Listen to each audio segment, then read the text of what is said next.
much. Can you guys hear me? Yeah, also in the back rows? Everybody good?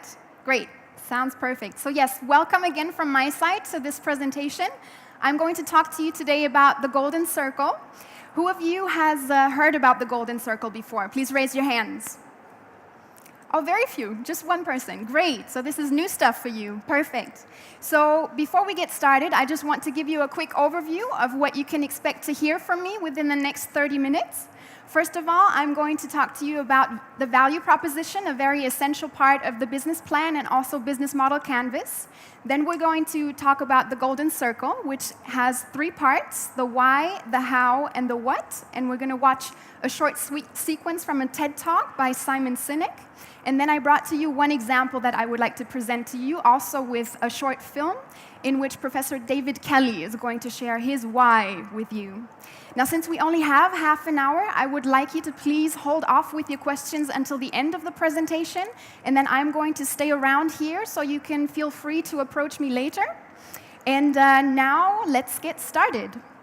So who of you, please raise your hands, is going to participate in the BPV business plan competition? One person, one more, 2, 3. Okay, not very many of you, but that's okay. So as you probably know, or you may not know, you can participate in this competition in 2 different ways. Either you can submit a business model canvas or the more traditional business plan. Now, in both of these, what is very essential is the value proposition, or in German, Wertangebot. This is the value that you provide with your service or product to your customer. Now, you're probably all familiar with these brands up on this screen. They all have value propositions. Now, Google, for instance, their value proposition is that they provide a free of charge online search engine, state-of-the-art stuff. Now, I have one more example that I brought to you from HP. Who knows HP? That company, very nice, that's good. So they produce multifunctional printers, and they use this ad to sell their products at the retailer MediaMarkt. And as you can see right here, this is one way of communicating their product. They highlight the price, very big to the left, 59 euros, and then they have a range of features and benefits that they list right here in this ad, and this is one way of communicating. But it's not that effective. So I want to show you now a short film by Simon Sinek, who is not the innovator of the golden circle, but he is one very important figure who has popularized this model. So now I'm going to hope that the Technic thing is going to work over here, and I'm going to switch to the video very quick. And so you can get a good introduction by him and listen. So let me see, right here.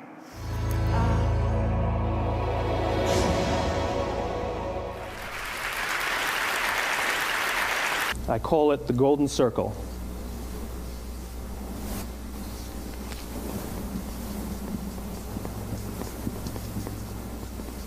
Why, how, what? This little idea explains why some organizations and some leaders are able to inspire where others aren't. Let me define the terms really quickly.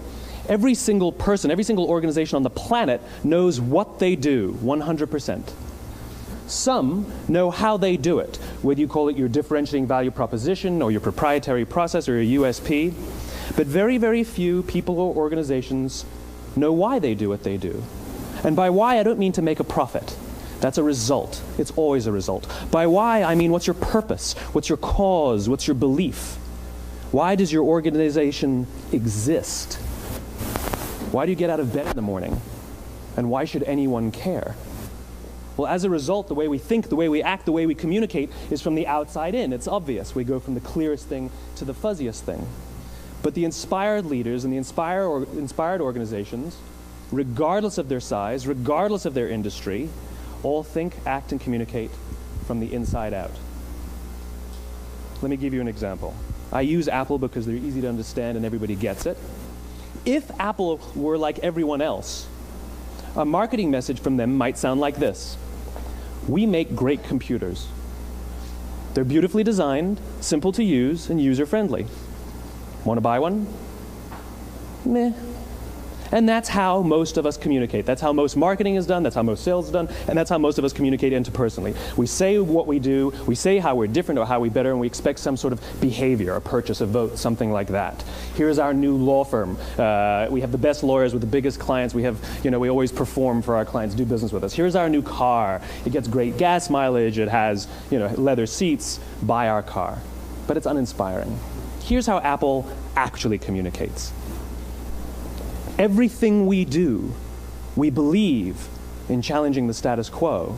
We believe in thinking differently.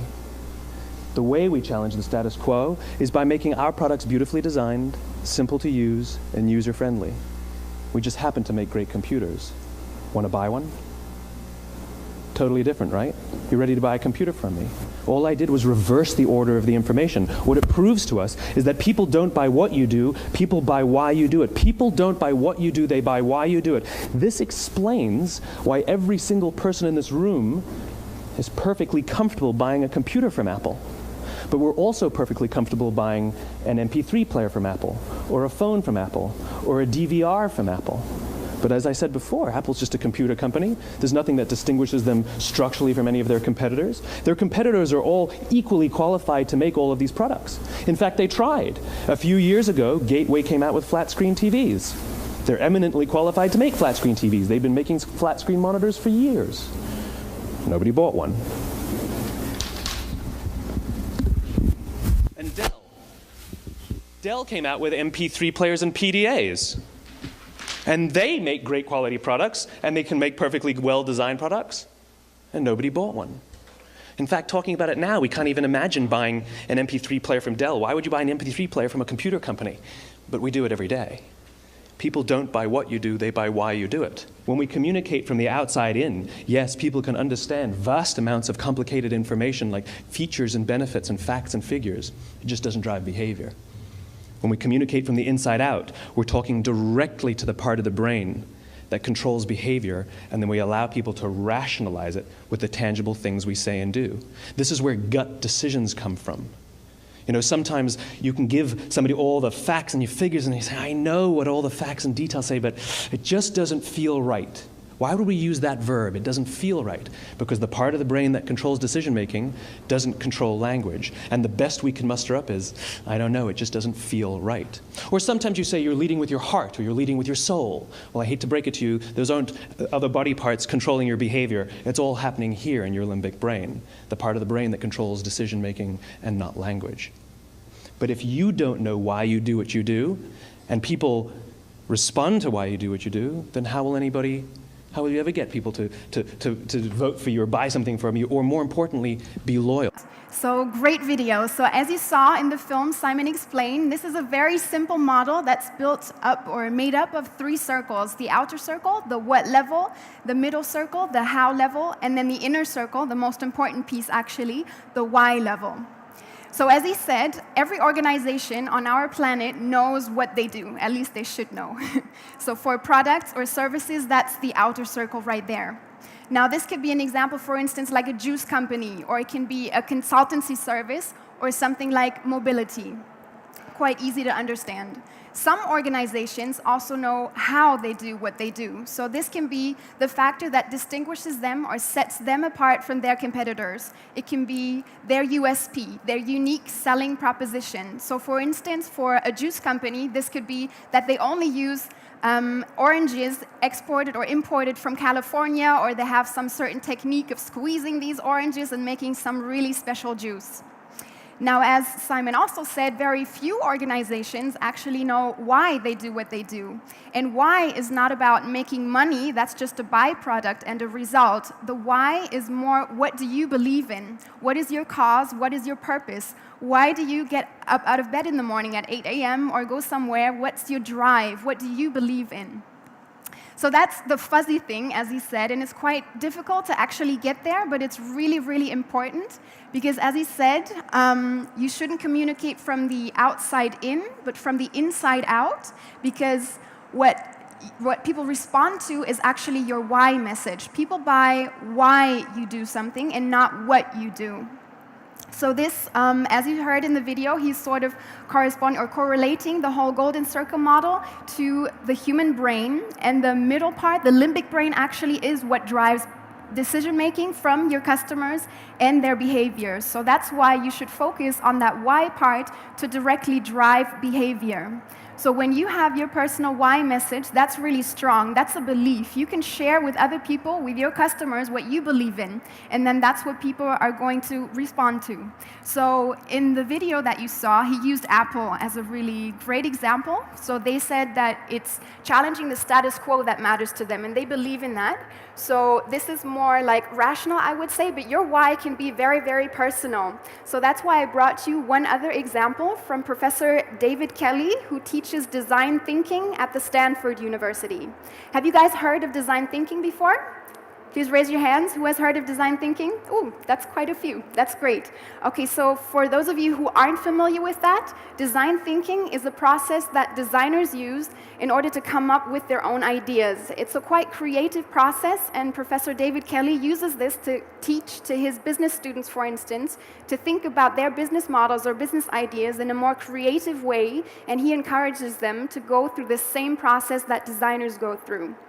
And now I want to share with you another video, like I said, and I want you to pay close attention, please, and listen to David Kelly's why message, which is, like I said, very personal. So I'm going to switch again to another video.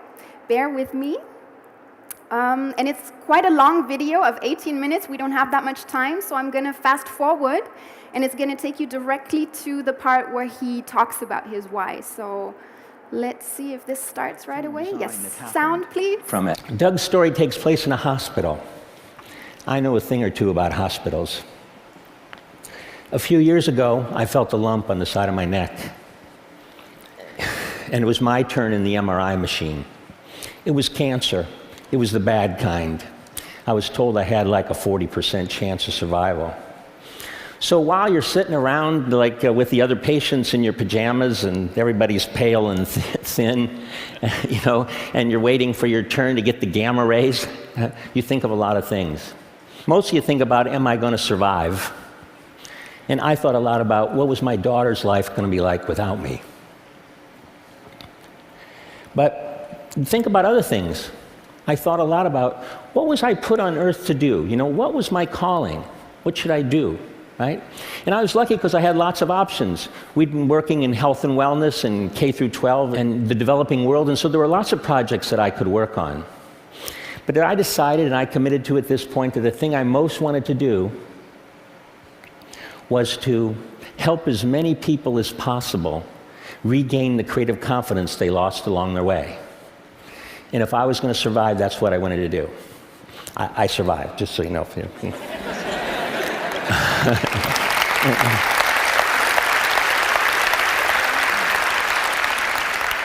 I really believe that when people gain this confidence, and we see it all the time at the D School and at IDEO, that they actually start working on the things that are really important in their lives. We see people quit what they're doing and go in new directions. We see them come up with more interesting and more ideas so that they can choose from better ideas. And they just make better decisions. So I know at TED you're supposed to have a change the world kind of thing, isn't that? Everybody has a change the world thing. If there is one for me, this is it, to help this happen. So I hope you'll join me on my quest. You as kind of thought leaders, it would be really great if you didn't let people divide the world into the creatives and the non-creatives like it's some God-given thing. And to have people realize that they're naturally creative, you know, and that those natural people should let their ideas fly. That they should achieve what Bandura calls self-efficacy, that you can do what you set out to do, and that you can reach a place of creative confidence and touch the snake. Thank you.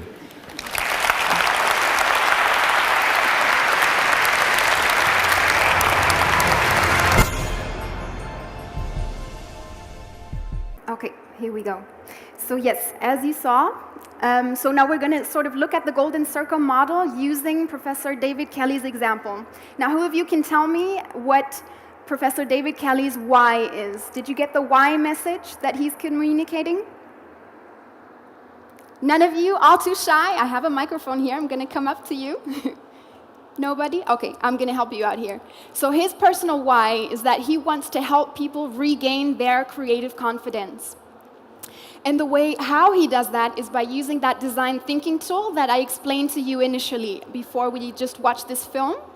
And then the next level, the what level, is how he does. What he does is he gives workshops and he teaches at Stanford University using that design tool model. And he also travels around the world as a consultant to communicate this and to reach his goal to help people regain their creative confidence. So this is very personal stuff, as I said, and you can use this model in very different ways. So for one, it's you as a founder. You can have your idea, your business model, business idea, and think about it in a very creative sort of way. You can check out or Google design thinking and then use this process. I think it's about 5 steps that you go through and apply it to your model and think about your own personal idea in a more creative way. And then apply, it sort of correlates to this why, because when you communicate and you share your story, which is very personal and touching, like David Kelly's story, you can reach people's hearts or people's minds, or also share your belief and sort of convince them about your idea to also spread the word. And then you can also use this for your customers, of course, to convince them and persuade them to drive their behavior to buy your product or service. But you can also use it in a second way, which is when you try and find new team members who believe in the same thing as you. You can ask them, please write down the golden circle model for you. Do you believe in the same thing that I believe in? This is what Steve Jobs did at Apple too. Maybe you guys have heard the story that he once went around his company and spoke to some of his employees and asked them, why are you here? Why are you working for me? And they did not share his same belief. His belief was to challenge the status quo. And when he heard this employee say that he's believing in something else or not even having an answer to his question, he fired him. That's quite extreme. But you can, in this way, make sure that your team members believe in the same thing and want to reach the same goal that you want to reach. So that's the second way. And then the third way, which brings this all together with the business plan competition, in your business model canvas or your business plan with your value proposition, think about your why. What is the value that you provide to your customers? And more importantly, why do you want to offer that service or product? And then when you, for instance, participate in the competition to win the competition, or you pitch your ideas in front of investors or other people, jurors, for instance, then think about it in the why way. Draw out the golden circle, and believe me, it takes a bit of time. I myself use 6 months in order to get to my why, so it's not an easy exercise of 5 minutes where you sit down and bam, you have your why.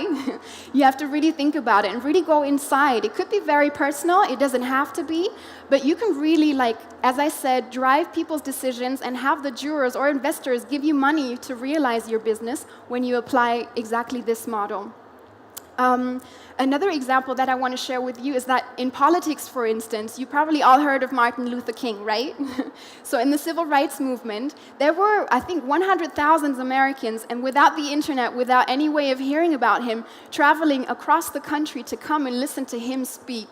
There were many other politicians talking about civil rights and what they were fighting for, but what was different about Martin Luther King is that he had a why. He said, I have a dream, which is very powerful stuff. And people came to listen to this man because he, back then, understood exactly this model, although it didn't exist back then, but that's okay. So now, if you're interested in learning more about the Golden Circle, you can feel free to check out the book that Simon Sinek, the guy you saw in the video, wrote. It's called Start With Why, and to also go to the website TED.com. That's where I actually got the 2 films from. Very great website where think leaders inspire the audience, inspire the world by sharing their ideas and the things that they believe in. And now I want to leave you with one little piece of advice too. So as Nadine mentioned at the beginning, I'm substituting for my colleague Andreas, and together with him, I give lots of more workshops and seminars. So please dig into your fare bag that you got at the entrance, and you can find the flyer right there, back in front, and then you're welcome to maybe talk to me, come up to me and sign up for one of our workshops. We're actually going to talk about the Golden Circle model and the design thinking concept in more detail in mid-November. So if you like, then please come up and speak to me. Or you can also go online, go on the website. We have an events section, and you can sign up for our workshop right there. So I want to thank you very much for coming to my presentation. I wish you a great rest of the day at the deGUT fair. And I'm going to leave up our contact information right here while I take questions. Thank you.